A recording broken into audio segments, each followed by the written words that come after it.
campaign prepares an amazing table, but multiplayer's your meal. I could eat it every goddamn day, forever. It's like sitting around on the couch with 7 of your buddies, playing Halo multiplayer, trash talking.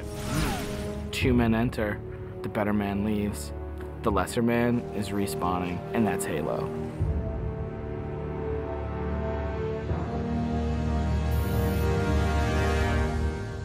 The beta.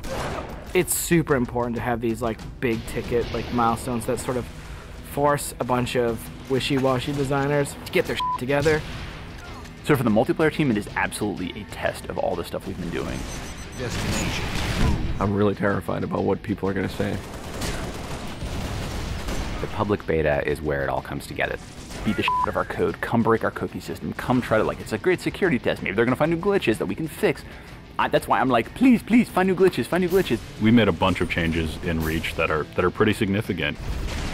For multiplayer, especially, there's a lot of people who are super passionate about the features that we put into it. The DMR is absolutely an awesome, worthy successor to the battle rifle. You kind of get control over how accurate your shot is going to be. If you're spamming that trigger as fast as you can fire it, it's going to go kind of wild. If you're trying to like hit a guy really, really far away, then you have to slow that down. Everyone's totally destroying with the DMR. It's like everyone's got a Death Star in their hands.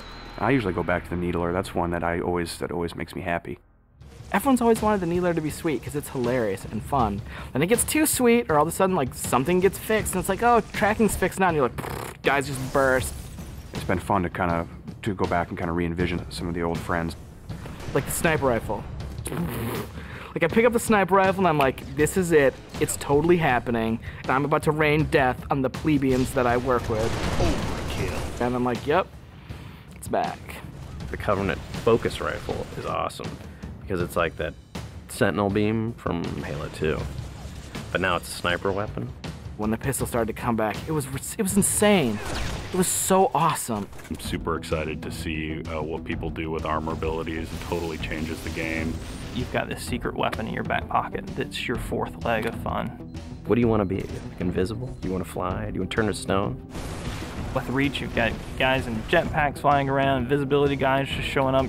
It's kind of a give and take between us and Sage and Josh trying to figure out like what's that perfect balance with all the new stuff. There's a lot of that goes on. They're like, shh, don't tell Sage, he'll nerf it. You're juggling plates, right? You're just sitting there spinning the plates, and occasionally once you're spinning, you're like, ah! And you're like, making Viz more powerful.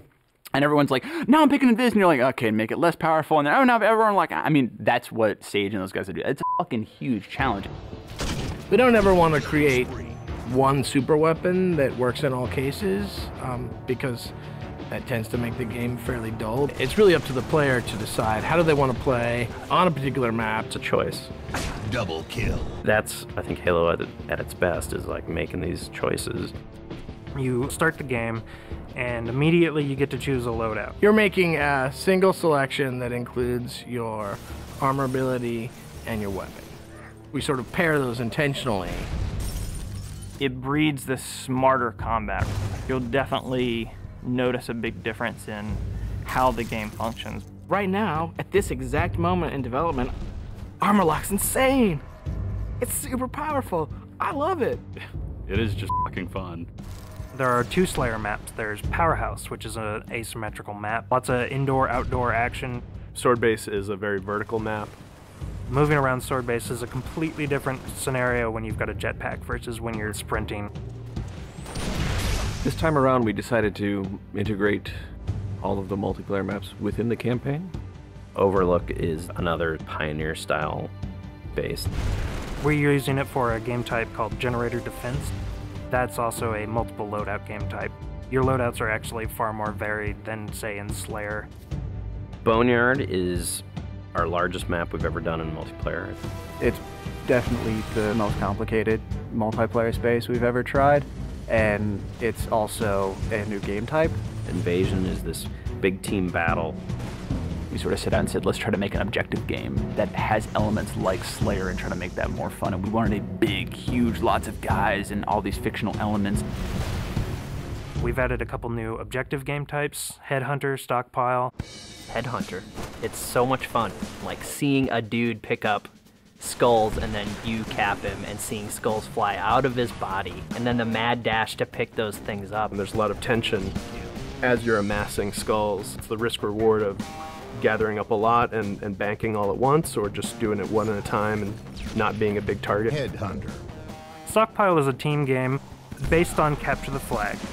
2 teams each have their collection zone or stockpile. There are multiple flags on the map, and your goal is to grab a flag, take it to your goal. It's a game of capture and defense. We have what we call the party games. We have Race, we have Oddball, we have King of the Hill, but like, Slayer's the thing you keep coming back to. Like, for me, Slayer is the game. Slayer is multiplayer. The arena is a really awesome evolution for people who want to play really hardcore competitive multiplayer. Let's just acknowledge that Slayer's awesome and try to build that space where we can sort of say, like, if you're hyper competitive, care about stats, let's make that for you.